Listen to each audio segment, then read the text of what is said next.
I'm from here. Oh, yeah, you are? Yeah, from Hell's Kitchen. Oh, nice, nice. What about you? I'm from Jersey. Yeah. Yeah. Okay, great. Thanks. So, yeah, I was just hoping if you could tell me about your character, Luke, a little bit, just to start out with. Luke Shapiro is very much entrenched in the Wackness. He's kind of this cynical, disillusioned cat. You know, growing up in the early 90s, he's very much a glass half full type cat, and he finds refuge in Sir Ben's character, who is a psychotherapist and accepts pot for therapy. Cool. So how did you prepare for this role? Did you kind of immerse yourself in the hip-hop world, or, you know, did you hang out with people who were like this, or are you like this, or?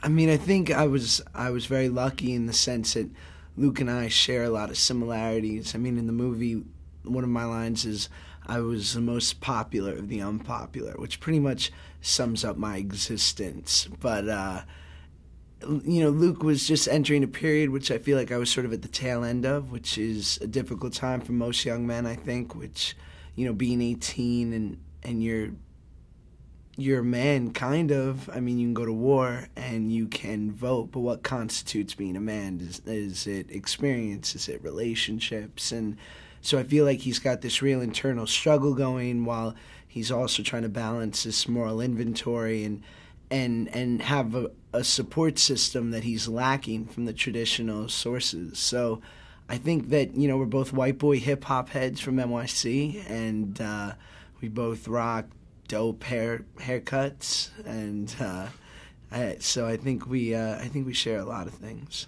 Oh, wow. So now was this kind of an interesting transition for you, going from, you know, TV to, you know, is this like kind of the harshest role you played in terms of the drug use and the sex and all that? Yeah, it's definitely a bit of a departure for me. I mean, my character in this movie has different interests than my character on Drake and Josh, no question. It wasn't so much a conscious decision, however. I mean, I think Drake and Josh is something that I did when I was 15 and really spoke to me then. And as I've gotten older, my interests have sort of matured. And when I read this script, it rang to me as a movie that I would really like to see. And I felt like I could bring some honesty and truth to the character, and thus it's what was so alluring. And to work with Sir Ben and, you know, Method Man, pretty much anyone from the Wu-Tang Clan, I mean, makes me want to sign on. Yeah.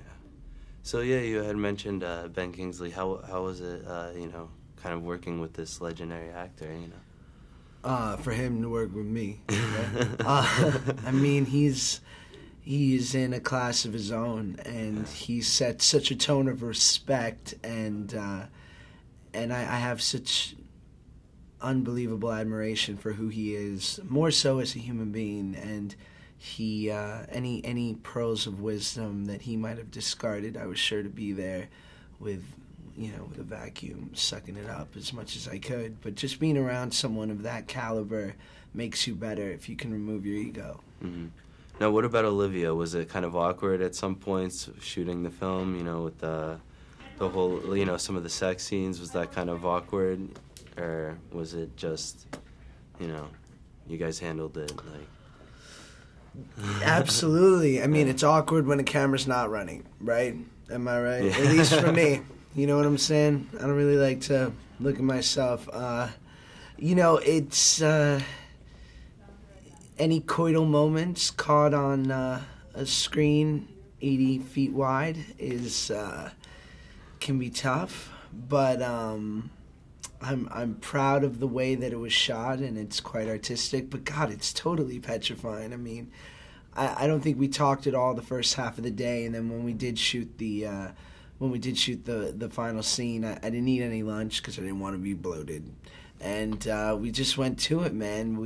I dropped the robe, and with the robe, I thought the world would fall and the clouds would disperse. And I was really lucky. I did 150 push-ups in my trailer beforehand and went with God.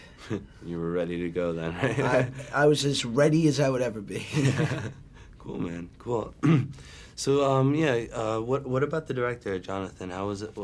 Did he kind of give you a lot of advice, or was he kind of just like, go with it, do whatever you want with the role, or I mean, he gave me some of the best notes I've ever gotten, which was actually a singular note, which was, I think your character's very entrenched in the Wackness at this one moment. It was my first scene with Method Man, because naturally I was just stoked. I was really ecstatic to be working with this cat, but that was sort of bleeding over into this character who was, Method Man to Luke Shapiro was just a supplier and an everyday person that he's in contact with. So that really helped me. But John and I kind of meshed immediately, and I don't know. I think we both shared the plight of hip-hop, Jewish, white boys from NYC. So it was a perfect melding. Cool. Yo, thanks, man. Oh, thank you. It was a good time. Respect. All right.